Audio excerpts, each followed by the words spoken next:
Welcome to Anu's learning area. കഴിഞ്ഞ ക്ലാസ്സിലെടുത്തതിൻ്റെ ബാക്കി പോർഷൻസാണ് ഇന്ന് എടുക്കാൻ പോകുന്നത്. ഇതിൽ ടൈപ്പ് ഓഫ് ടൂറിസം എന്താണെന്നാണ് പറയുന്നത്. എത്ര ടൈപ്പ് ഓഫ് ടൂറിസം ഉണ്ട്, എത്ര രീതിയിലുള്ളതാണുള്ളതെന്ന്. 4 പ്രൈമറി ടൈപ്പ് ഓഫ് ടൂറിസംസ്, 4 രീതിയിലുള്ള ടൂറിസം ആണുള്ളത്. ഇൻ്റർനാഷണൽ ടൂറിസം ഒന്നാമത്തത്. International tourist travel across borders, use different currencies and communicate in different languages.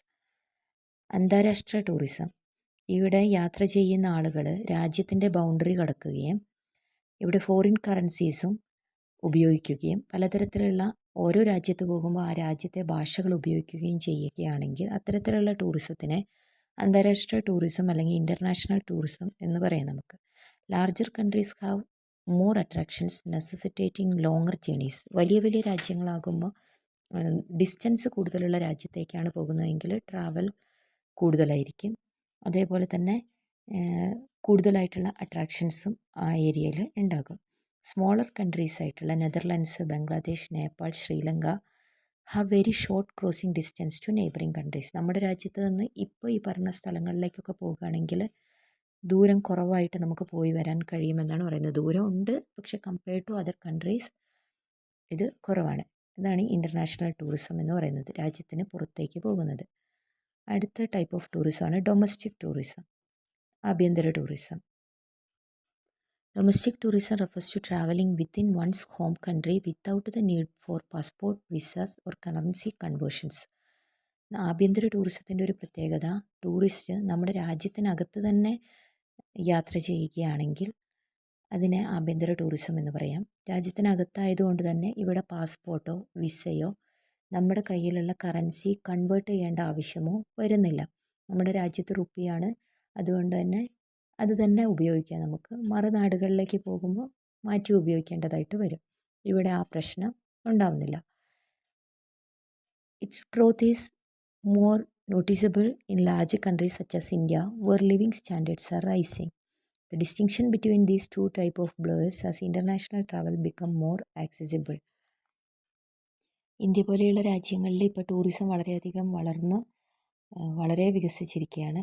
അതുകൊണ്ട് തന്നെ മറുനാടുകളിലേക്ക് പോകുന്ന അതേ ഒരു കൺസെപ്റ്റ് തന്നെയാണ് ഇപ്പോൾ ഇന്ത്യക്കകത്ത് എല്ലാ സ്ഥലങ്ങളിലും യാത്ര ചെയ്യുമ്പോൾ ഉള്ളത്. അപ്പോൾ വലിയൊരു ഡിസ്റ്റൻസ് ഒന്നും ഫീൽ ചെയ്യുന്ന ആവശ്യമില്ല. അതേപോലെ തന്നെ യുണൈറ്റഡ് സ്റ്റേറ്റ്സ്, കാനഡ തുടങ്ങിയ സൗഹൃദ രാജ്യങ്ങൾ തമ്മിൽ അങ്ങോട്ടേക്കും ഇങ്ങോട്ടേക്കുമുള്ള യാത്രകൾ എന്ന് പറയുമ്പോഴും അവിടെ ആ ഡിസ്റ്റൻസ് ഫീൽ ചെയ്യുന്നില്ല. ഇന്ത്യയും പാകിസ്ഥാനും തമ്മിലുള്ള ബന്ധം ഇടക്കാലങ്ങളിൽ വളരെയധികം മോശമായിരുന്നെങ്കിലും പിന്നീട് അങ്ങോട്ടേക്കും ഇങ്ങോട്ടേക്കും യാത്ര ചെയ്യാറുണ്ടായിരുന്നു. ടൂറിസത്തിന് സാധ്യതകൾ ഉണ്ടായിരുന്നെങ്കിലും ഇപ്പോൾ അതിനുള്ള ചാൻസസ് കുറച്ച് കുറഞ്ഞു വന്നിട്ടുണ്ട്. അതേപോലെ ഇന്ത്യക്ക് നേപ്പാളും തമ്മിൽ പോകുന്നതിന് യാതൊരുവിധ തടസ്സങ്ങളുമില്ല. നമുക്ക് ഫ്രീ ആയിട്ട് യാത്ര ചെയ്യാൻ കഴിയുന്ന, ഫ്രീ മീൻസ് പാസ്പോർട്ടിൻ്റെ ഒന്നും ആവശ്യമില്ലാതെ തന്നെ യാത്ര ചെയ്യാൻ കഴിയുന്നൊരു സ്ഥലമാണ്. അടുത്ത മൂന്നാമത്തെ ടൈപ്പ് ഓഫ് ടൂറിസമാണ് ഡിസ്റ്റൻസ് ടൂറിസം. ഈ ഡിസ്റ്റൻസ് ടൂറിസം യാത്ര ചെയ്യുന്നതിൻ്റെ ദൂരത്തെ അടിസ്ഥാനപ്പെടുത്തിയിട്ട് ടൂറിസത്തിനെ രണ്ടായി തരംതിരിച്ചിട്ടുണ്ട്. Long distance tourism, short distance tourism. അപ്പോൾ ഈ ഒരു 4 ടൈപ്പ് ഓഫ് ടൂറിസത്തിൽ വരുന്നത്.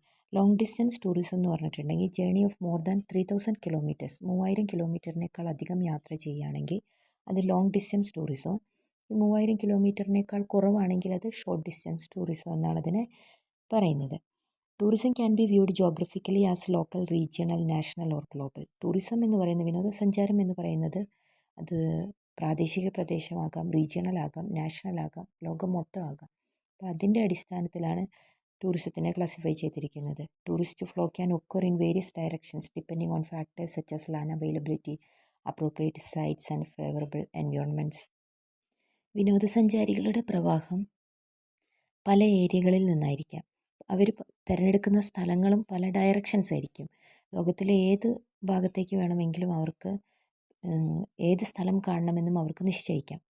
അതിന് ഡിപ്പെൻഡ് ചെയ്തിരിക്കുന്ന, സ്വാധീനം ചെലുത്തിയിരിക്കുന്ന ചില ഫാക്ടേഴ്സാണ് ലാൻഡ് അവൈലബിലിറ്റി, അതേപോലെ തന്നെ അവർക്ക് ഇഷ്ടപ്പെടുന്ന സൈറ്റുകൾ, ഫേവറബിൾ ആയിട്ടുള്ള എൻവയോൺമെൻറ്റ്സ്. നമുക്കറിയാം, നമ്മുടെ നാട്ടിൽ തന്നെയാണെങ്കിലും, നമ്മൾ കേരളത്തിൽ തന്നെയാണെങ്കിലും ചൂട് കൂടുന്ന കാലാവസ്ഥകളിൽ എല്ലാവരും വയനാട് ജില്ലയോ അല്ലെങ്കിൽ ഇടുക്കി പോലെയുള്ള ജില്ലകളായിരിക്കും ഓപ്റ്റ് ചെയ്യുന്നത്. അതും അല്ലെങ്കിൽ തണുപ്പ് കൂടിയിട്ടുള്ള പ്രദേശങ്ങളായിട്ടുള്ള ഊട്ടിയൊക്കെ പ്രിഫർ ചെയ്യാറുണ്ട്.